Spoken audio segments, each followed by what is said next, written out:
Hello दोस्तों, स्वागत है आप सभी का हमारी स्टोरी में। आज की कहानी बहुत ज़्यादा दिलचस्प है। कहानी को एंड तक ज़रूर सुनें।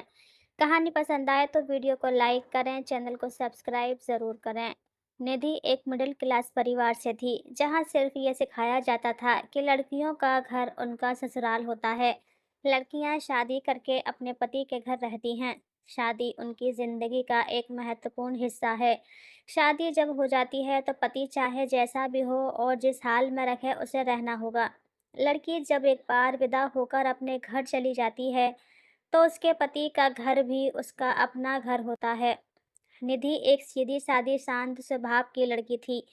एक मिडिल क्लास परिवार में पली बड़ी निधि को यही सिखाया गया था कि शादी एक लड़की की जिंदगी का सबसे महत्वपूर्ण हिस्सा होता है और पति उसकी किस्मत में लिखा होता है। उसकी शादी अनमोल से हुई थी, एक शिक्षित, अच्छे पद पर कार्यरत पुरुष जिसे देखकर सबने यही कहा था, बहुत किस्मत वाली है निधि। शादी के शुरुआती कुछ दिन बड़े अच्छे बीते। अनमोल मुस्कुराता था, बातों में मिठास होती थी और निधि को लगता था कि उसके सपनों का राजकुमार मिल गया है। लेकिन समय के साथ वैसे ही दरवाज़ा बंद होते गए, अनमोल का असली चेहरा सामने आने लगा। शादी के 3 महीने बाद अनमोल छोटी-छोटी बातों पर चिल्लाने लगा। कभी खाना पसंद नहीं आना, तो कभी निधि की साड़ी का रंग, बात-बात पर ताना मारना, अपमान करना और फिर चुप रह जाना। ये अनमोल की आदत बन गई थी। निधि सोचती रही कि शायद ये शुरुआती तालमेल का समय है, सब ठीक हो जाएगा। लेकिन एक दिन जब अनमोल ने गुस्से में आकर उसे धक्का दे दिया और निधि फर्श पर गिर पड़ी तो उसके मन में पहली बार डर ने जन्म लिया। उसने सोचा अनमोल को गुस्सा आ गया होगा, गलती हो गई होगी, लेकिन वो गलती बार बार दोहराई जाने लगी, कभी बेल्ट से तो कभी शब्दों के हथियार से। उसका आत्मसम्मान रोज रोज कुचलता जाने लगा।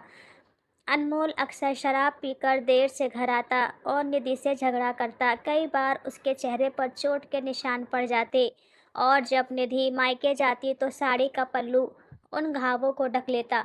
माँ ने पूछा भी, सब ठीक है ना? लेकिन निधि सिर्फ मुस्कुराकर कहती, हाँ माँ, बस थोड़ी थकावट है। समाज, इज्जत और लोग क्या कहेंगे का डर निधि को चुप रखता रहा। वह अपने दुख को दिल में छुपाकर रोज मुस्कुराने की कोशिश करती रही। अनमोल ने धीरे धीरे उसे दोस्तों का भी मिलाना छुड़वा दिया। मायके जाने पर भी पाबंदी लगा दी, मोबाइल तक चेक करने लगा।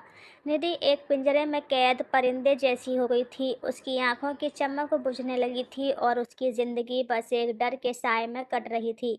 एक रात अनमोल ने शराब पीकर इतना ज़्यादा मारपीट की कि निधि बेहोश हो गई। जब उसे होश आया तो वह अस्पताल में थी। डॉक्टर ने कहा, शरीर पर गंभीर चोटें हैं, आपने रिपोर्ट नहीं लिखवाई। निधि की आंखों में आंसू थे, लेकिन होंठ फिर भी खामोश थे। लेकिन इस बार उसकी चुप्पी को किसी ने सुन लिया। अस्पताल में नर्स थी सोनम। उसने धीरे से कहा, बहन, अब बहुत हो गया। कोई हक नहीं है किसी को आपको इस हाल में पहुंचाने का। ये प्यार नहीं है, यह अपराध है। सोनम ने उसकी काउंसलिंग करवाई और महिला हेल्पलाइन से संपर्क करवाया। निधि पहली बार अपनी कहानी किसी को सुनाकर रोई, जी भर कर रोई, और उस दिन उसने फैसला किया कि अब और नहीं। निधि ने कानूनी सहायता ली, महिला आयोग में शिकायत दर्ज करवाई और अनमोल के खिलाफ केस दर्ज किया। समाज के लोग फिर भी बोले, घर की बात बाहर क्यों लाई? मियाँ बीवी में छोटे मोटे झगड़े होते ही रहते हैं, इसका मतलब ये नहीं कि पुलिस में शिकायत कर दी जाए। शादी बचानी चाहिए थी, लेकिन निधि अब कमज़ोर नहीं थी। अब वह जान चुकी थी कि चुप्पी अत्याचार को बढ़ावा देती है। कई महीनों की लड़ाई के बाद अनमोल को सजा हुई।